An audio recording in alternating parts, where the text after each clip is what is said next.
अभी भोले बाबा की कृपा बरस रही थी,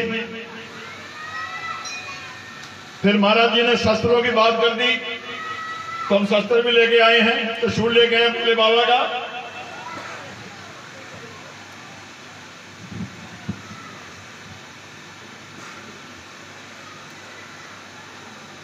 मैंने व्यासपीठ को भी ये शिवस्त्र भेंट किया है। आज पूरे विश्व में हमारे सनातन की चर्चा हो रही है, और जो चर्चा हो रही है ना, ये जो हमारे संतगण भागवत कथाएं कर रहे हैं, राम कथाएं कर रहे हैं, प्रवचन कर रहे हैं, इसके साथ साथ जो मेरी मातृशक्ति गलियों में, मोहल्लों में, मंदिरों में संकीर्तन करती हैं, ये सारे के सारे हमारे सनातन के बहुत बड़े प्रचारक हैं। आपके प्रचार से, आपकी कथाओं से, आपकी कीर्तन मंडलियों के भजनों से ही आज सनातन का वैभव पूरी दुनिया में बढ़ रहा है।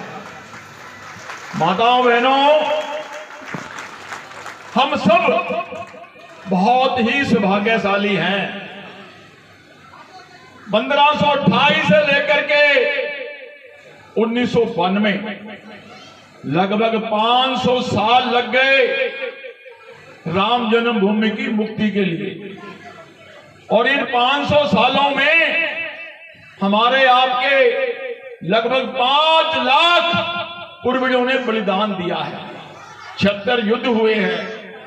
इतना लंबा अरसा, इतनी लड़ाइयां लड़ने के बाद अब वो समय आ गया है कि मेरे राम लला 22 जनवरी को अपने निज धाम में स्थापित होने वाले हैं, और ये सौभाग्य हम सबका है। हमारे एक से बड़े संत, एक से बड़े नेता इस भावना के साथ ही चले गए संसार छोड़ करके कि हम भी राम मंदिर बनता हुआ देख लें।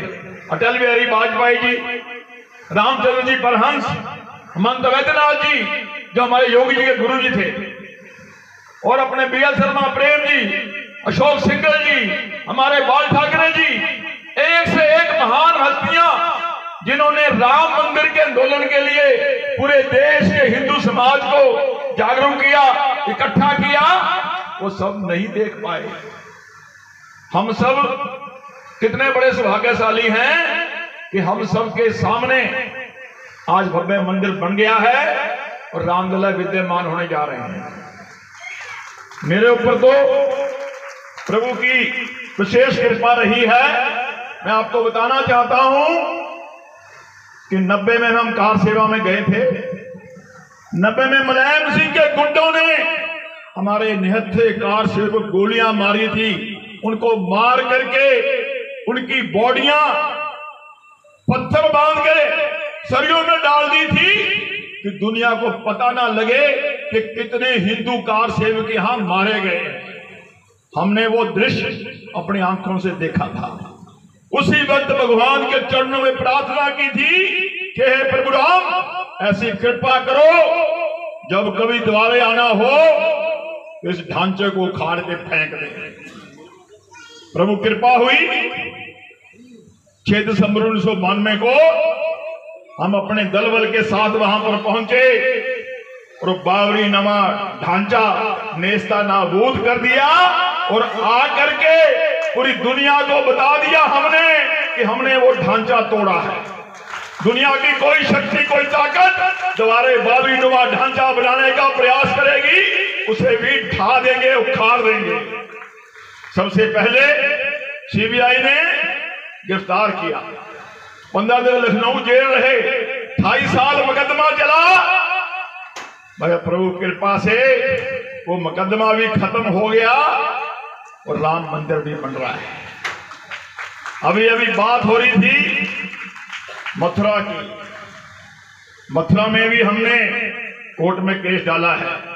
मैंने मथुरा कोर्ट जाकर के जो मुल्ला मौलवी जिन्होंने ईदगाह बनाई है उनको हमने खुला कहा है कि अगर तुम मुसलमान समाज के लोग हिंदुओं के साथ भाईचारा चाहते हो तो हमारा ये कृष्ण जन्मभूमि स्थान दे दो। ये वही स्थान है, ये वही कारागार है जहां मेरे बाल कृष्ण जी ने जन्म लिया था। वहां पर ईदगाह बनी हुई है। अगर हम मथुरा गए, कौन कौन मथुरा गया आप में से? वो ईदगाह देख करके छाती में सूल लगते नहीं लगते कि मेरे कृष्ण भगवान जहां जन्म हुआ है वहां ईदगाह बनी हुई है। तो हमने मुल्ला मौलवियों को बोला कि अगर तुम भाईचारा चाहते हो, जितने स्थान पे तुमने ये ईदगाह बना रखी है ये मलबा यहां से हटा लो, तुम्हें 1.5 गुना जमीन हम 84 कोस परिक्रमा के बाद खरीद के दे देंगे। और अगर तुम्हें ये बात समझ में नहीं आ रही तो हम बेराजी भी तैयार हैं। मेरा नाम जय भगवान गोयल है, हम वही हैं जिन्होंने 6 दिसंबर को तुम्हारी बाबरी का तिया पाटा कर दिया था। यहां भी ऐसा कर देंगे। आज हम सबको गर्व है कि रामलला 22 जनवरी को विद्यमान होने जा रहे हैं। काशी विश्वनाथ का भी उद्धार हो रहा है। कॉरिडोर तो बन गया है मगर वहां अभी मामला चल रहा है ज्ञान व्यापी का। हमारे शिवलिंग को फुहारा बता रहे थे। यहां पर भी जांच के आदेश हो गए हैं माननीय हाई कोर्ट के माध्यम से। मथुरा में भी हमने स्पष्ट कहा है जो वो स्थान है भगवान का जन्म स्थान है, वहां हमारे प्रतिमाएं हैं, हमारे चिन्ह हैं जो सनातन का लक्षण, सनातन के सारे परंपराएं बता रहे हैं। अब तो हमारा सीधा सीधा कहना है कि अयोध्या काशी तो हमारी है और मथुरा की हमारी है। अयोध्या काशी तो हमारी है, मथुरा की हमारी है। तो अब सनातन का झंडा दिल्ली में नहीं, पूरे देश में नहीं, पूरे विश्व में चल रहा है।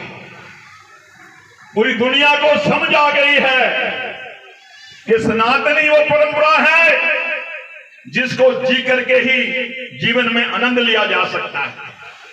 जब कोरोना आया था सब लोगों को लग रहा था कि भारत 140 करोड़ का देश है, जाने कितने लोग यहां मरेंगे। मगर हमने देखा कि हमारे प्रधानमंत्री जी ने कभी बजाओ ताली, कभी बजाओ थाली, कभी बजाओ चलाओ दिए, ऐसा मनोबल ऊंचा किया और अंदर ही अंदर वैक्सीन बना दी। अपने देश में नहीं आधी दुनिया को वैक्सीन बांटी है फ्री में। ये हमारे सनातन की ताकत है, हमारे सनातन की शक्ति है। आज यूक्रेन का रशिया का युद्ध हो रहा है। यूक्रेन रशिया के युद्ध में लोग कह रहे हैं कि भारत में सामर्थ्य है, मोदी में सामर्थ्य है, अगर मोदी चाहे तो युद्ध रुक सकता है। ये हमारे भारत की बढ़ती हुई ताकत है। हमास का इजराइल का युद्ध हो रहा है। हमारे प्रधानमंत्री ने खुलेआम कह दिया कि हम युद्ध नहीं चाहते, हम युद्ध के खिलाफ हैं, मगर जो हमास आतंकवाद कर रहा है उसको बर्दाश्त नहीं करेंगे। यहां भी ईरान जैसे देश कह रहे हैं अगर मोदी बीच में आ जाए तो युद्ध रुक सकता है। माताओं बहनों बंधुओं, ये सारी ताकत है सनातन की। अभी तो 9 साल हुए हैं, 10वां साल शुरू होने वाला है मोदी जी को। और जो सनातन की परंपराएं हैं, जितने हमारे मंदिर मठ हैं, धारा 370 हटा दी है, जनसंख्या नियंत्रण कानून आने वाला है। जो ये आज आबादी बढ़ा करके मेरे देश को एक और पाकिस्तान बनाने की साजिश रच रहे हैं, तो कामयाब होने वाली नहीं है। और ये सब कुछ जो हो रहा है वो आप लोगों के कारण से हो रहा है, संतों के कारण से हो रहा है, विप्रों के कारण से हो रहा है, और खास करके जो मेरी मातृ शक्ति बैठी है उनके कारण से हो रहा है। आपकी तपस्या, आपके संस्कार, आपका आशीर्वाद ही आज देश को आगे बढ़ा रहा है। और हम सब चाहते हैं कि मेरा भारत हिंदू राष्ट्र हो। चाहते नहीं चाहते आप? बोलो जय हिंदू राष्ट्र, जय हिंदू राष्ट्र, जय हिंदू राष्ट्र।